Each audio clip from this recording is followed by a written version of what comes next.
jumped in and said, you have no right to Say use Christ Christ. is king? Well, wait a minute, Jordan. Are you Pope?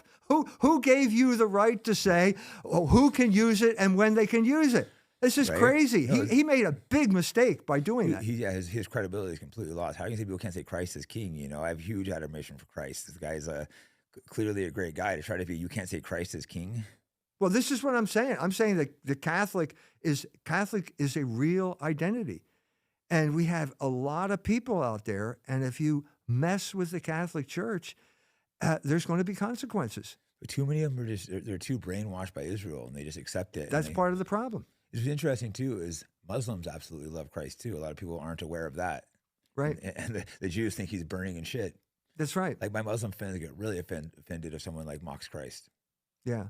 Yeah, I was in Iran. I had the privilege of going to Iran for about 10 years. I really wanted to go there. Great guy by the name of Nader Talibzadeh who studied film at NYU, and he organized these conferences. Just a great guy. Unfortunately, he died.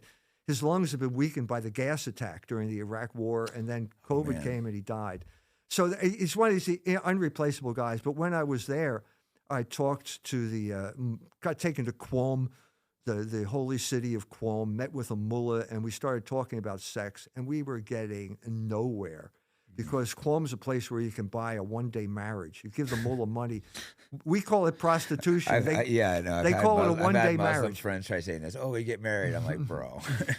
So anyway, I'm getting nowhere. The cameraman knew more about sex than the mullah. But anyway, the other mullah takes me out onto the balcony. We take a pause, and he said to me, you're a believer. He said, we don't want to convert you.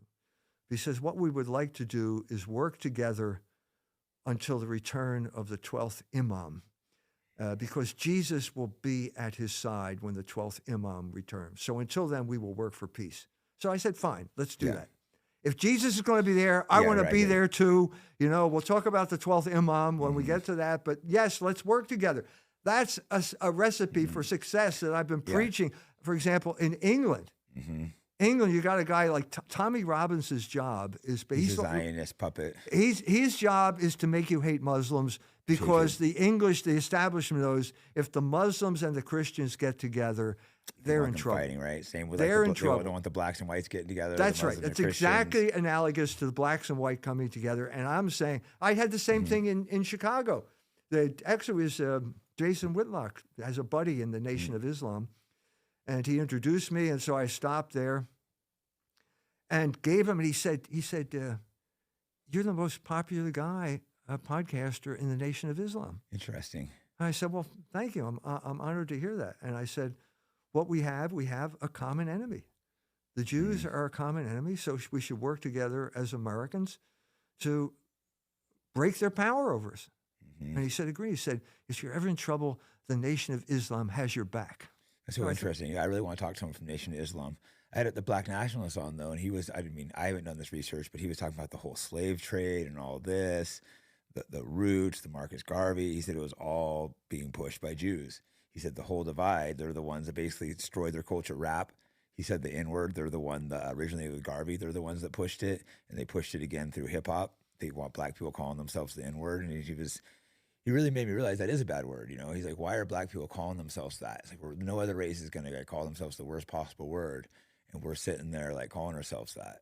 Yeah, because I think I never use the word a lot. I think I think I used it around him like in a quote someone said, and he was very nice. He's like I really don't like people using that word, including black people. So I can respect that. It's not a power game. And he explained why. And I'm like, dude, you have a great point. You were correct. I won't ever say that word again around you. Yeah. I'll try not to say it at all. Period.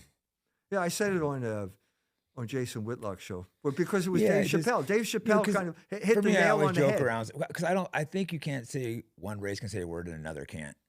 The reason I respected him is because he says, I won't say it, and for black people don't say it too. So that's not a power game. It's like he thinks black people need to stop calling themselves that, which kind of makes sense. You know, like, he's like, how are we going to succeed if we're sitting there calling ourselves that? Yeah, yeah.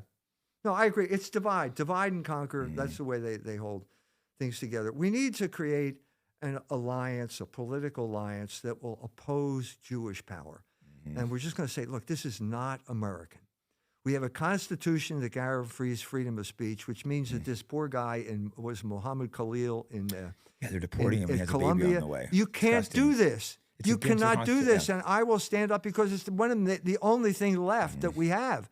And if you're going to destroy that, what defense do we have?